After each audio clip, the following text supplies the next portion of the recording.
ఒకసారి భారీగా మంచు కురుస్తుంది. అక్కడ ఒక నక్క ఉచ్చులో ఒక ట్రాప్‌లో ఉంటుంది. అక్కడికొచ్చిన ఎలుకతో ఆ నక్క, "నేను కనుక ఈ ఉచ్చులో లేకపోయుండుంటే ఈ పాటికి నిన్ను చంపేసేదాన్ని" అంటుంది. దానికి ఎలుక నిదానంగా, "నువ్వు చాలా సేపు ఈ మంచులో, ఈ ఉచ్చులో ఇలాగే ఉంటే నువ్వు చనిపోతావు" అని చెప్పి ఆ ఉచ్చు యొక్క తాడుని మొత్తం కొరికేస్తుంది. నక్క బయటికి వచ్చి ఎలుకను చంపకుండా అక్కడి నుండి వెళ్ళిపోతుంది. ఆ కథలలో ఇలాగే జరుగుతుంది. రియల్ లైఫ్‌లో నక్క నక్కే బయటికి వచ్చి ఎలుకను చంపేస్తుంది అని అనిపించింది కదా! ఒక్కసారి ఈ కథలో ఆ ఎలుక క్యారెక్టర్‌ని అబ్జర్వ్ చేద్దాం. నక్క అలా అనగానే ఎలుక రియాక్ట్ అవ్వకుండా సిట్యుయేషన్‌ని చూసింది. ఇక్కడ అన్నిటికంటే ఇంపార్టెంట్ ఏమి చేయాలి అని ఆలోచించి అది చేసింది. మనకు ఒక్కొక్కసారి ఆఫీస్‌లో కొందరు డిఫరెంట్ టోన్‌లో మాట్లాడతారు. ఫ్రెండ్స్ సర్కాస్టిక్‌గా మాట్లాడతారు. ఇంట్లో వాళ్ళు మన మీద అరుస్తారు. వీటన్నిటికి మనకు టపీమని ఒక 3, 4 వెర్షన్స్ రిప్లైస్ రెడీగా వచ్చేస్తాయి. బట్ మేబీ అక్కడ బెస్ట్ రిప్లై సైలెన్స్ కావచ్చు. లైఫ్‌లో one of the most underrated soft skill selectivity గురించి మాట్లాడుతున్నాం.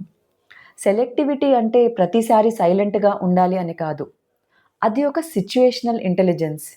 ఏ సిట్యుయేషన్స్‌కి మనం రియాక్ట్ అవ్వాలి, దేనికి మనం కామ్‌గా రెస్పాండ్ అవ్వాలి, దేనిని మనం సైలెంట్‌గా ఇగ్నోర్ చేయాలి అని డిసైడ్ చేసుకునే కెపాసిటీయే సెలెక్టివిటీ. ఎందుకంటే రియాక్ట్ అయినప్పుడు మనకు అదొక రిఫ్లెక్స్ లాంటిది.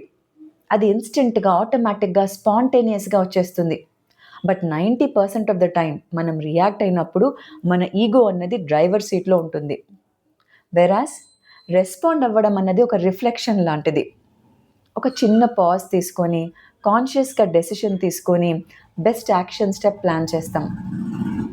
బట్ లైఫ్‌లో ఇటువంటి సిట్యుయేషన్స్ చాలా వస్తాయి. మరి వాటిని ఎలా హ్యాండిల్ చేసుకోవాలి అంటారా?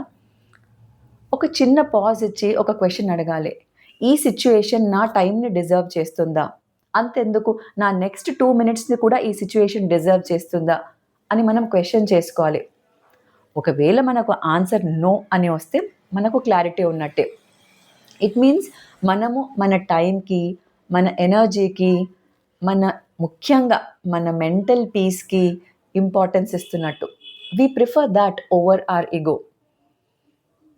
ఈ కాన్సెప్ట్ అవసరం ఉన్న వాళ్ళలో ఫస్ట్ రోలో నేను కూడా ఉన్నాను. బట్ ఒక్కసారి దీని గురించి తెలిసిన తర్వాత కొద్దిగా ఇంప్లిమెంట్ చేస్తుంటే కంపల్సరీ డిఫరెన్స్ కనిపిస్తుంది.